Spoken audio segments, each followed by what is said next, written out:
Hi everybody. I have a young lady with me at the moment called Cecilia. She's English and she lived around the middle of the 1700s, and she has come forward to tell her story of what happened to her. She was born into a noble family. Her father was a count and he was of European origin, and her brother was called Otto. She's saying her brother was the typical privileged, arrogant male. She fell in love with, he was the son of a horse dealer, and a very good one, called Nathaniel. And Nathaniel had previously served in the cavalry, and he was an excellent soldier and thank you, an expert horseman. And he, right, okay, thank you. She's telling me to say that he was tall, dark, and handsome, and his hair was the colour of a raven's wing. She had various liaisons with Nathaniel, in secret, of course, and the local tales of Nathaniel was that he was a highwayman. She says that wasn't true. That wasn't true at all. But everybody thought he was. Her father got to know, her brother hated him, and her father got to know and tried to stop her.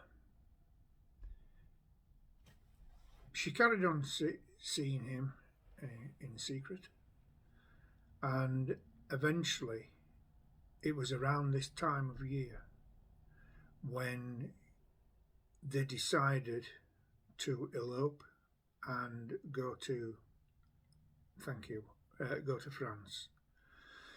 And it was a foggy evening, late foggy evening, and on Halloween, thank you. This is the reason she's come forward, because we're at that time. And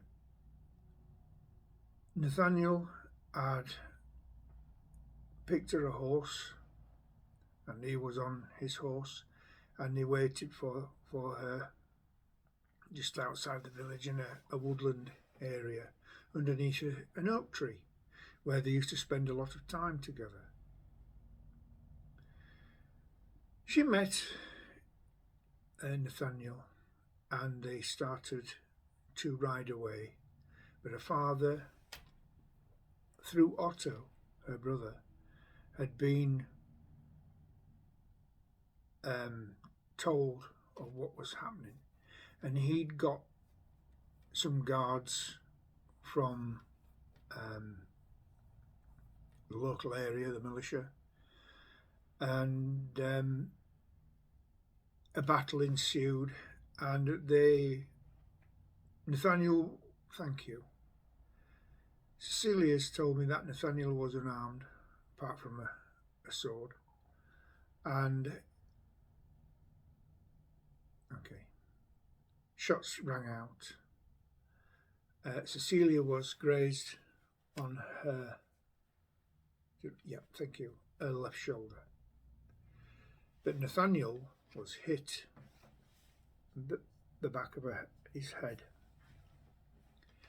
and not knowing at the time, Nathaniel's blood went across and hit Cecilia. Because of what was happening, Cecilia's horse threw her to the ground and she was knocked unconscious. When she came around, her father was taking her to back to the house, which was a hall, and he threw her down the cellar and ordered that she'd be bricked up in the wall forever. She tells me she's still bricked up in the wall, but when she passed, all she wanted to do was to be reunited and reconnect with Nathaniel. And on Halloween, Nathaniel is heard and seen searching for Cecilia, and Cecilia has been heard in the hall scratching the walls and wanting to be let out to be reunited with Nathaniel. She says time hasn't quashed her love for Nathaniel, and they long to be reunited. Nathaniel was buried face down below the oak tree, and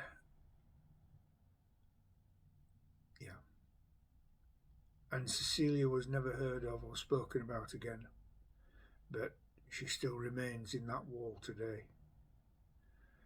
She just wanted to come forward and tell her story, because she said, if I didn't tell my story, no one would ever know I lived and existed.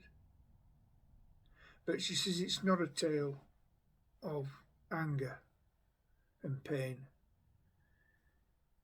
Yep, thank you. She's saying it's a tale of love, and love will never die. And even over the years, my love for Nathaniel has never subsided. She said that she never was reunited with Nathaniel in spirit because her spirit is trapped. But she longs to be with him again, and she longs to love him again. And she says that love was never given a chance. She's saying that the love that she had with Nathaniel was the best years of her life. It was just a shame that they were never destined or allowed to be together. Bless you, thank you. On that note, she's pulling away. She's thanking me for listening, and she's especially thanking you for watching her story on this video. Bless you, thank you. And I hope you are reunited in some way. God bless you. And on that note, she is pulling away, but she's sincerely thanking me for listening. Thank you. She's gone now, but it's a shame that tales like this do exist. That's never been told. And I hope that you enjoy this video. And thank you so much for joining us. And I'll see you on the next one. God bless. Bye for now.